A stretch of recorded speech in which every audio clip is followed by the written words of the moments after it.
Hi there. I'm Rob Hadfield. I'm one of the ministers here at Andover Baptist Church. And around about this time of year, when the leaves start changing, things start looking really autumny, I get a lot of people asking me, is it okay for Christians to celebrate Halloween? So I thought to preempt the question this year, what I'd do is I'd set out to create a series of 5 devotions to help us reflect on just that question. I hope you'll join me.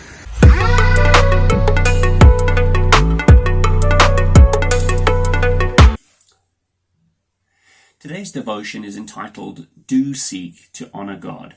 And what I mean by that is that every Christian should seek to honor God in whatever decision they make about Halloween, bearing in mind its historical origins and current culture, as well as asking God for wisdom.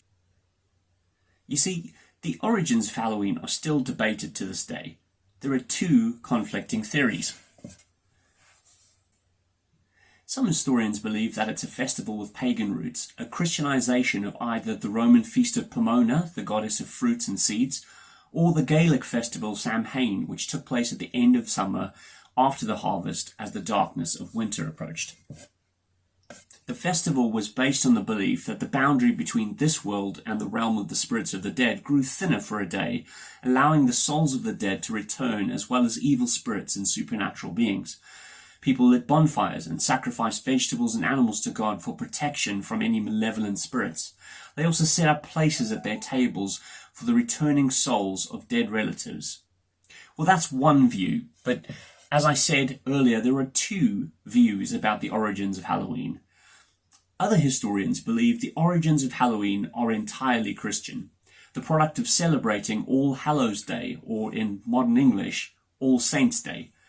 And this was a day set aside by the Christian church to remember Christians who had died and to celebrate the conquering of evil and death when Jesus rose from the grave. Christians lit candles, sometimes placing them on the graves of their loved ones as a symbol of hope and light in the darkness of bereavement. Special church services were held to commemorate the lives of deceased Christians. And on top of that, feasts were held where Christians ate vegetables with seeds in them, perhaps to celebrate the parable that Jesus taught us about seeds that are dead when they're buried in the ground but later grow into living plants, a wonderful picture of resurrection life. I hope you can see that the history and the origins of Halloween is not entirely clear, but one thing is certain. Throughout the centuries, Halloween has been celebrated both by pagans and by Christians, but for entirely different reasons.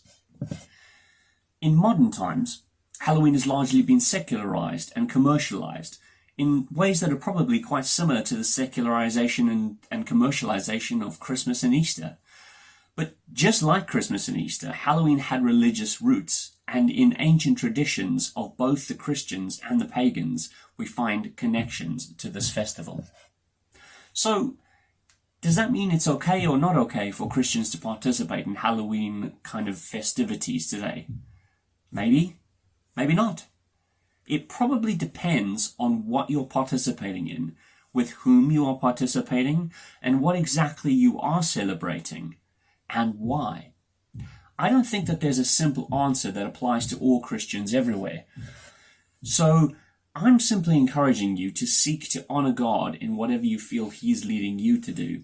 You know, the Bible has some wonderful wisdom for what to do when we aren't 100% sure what the right thing to do actually is.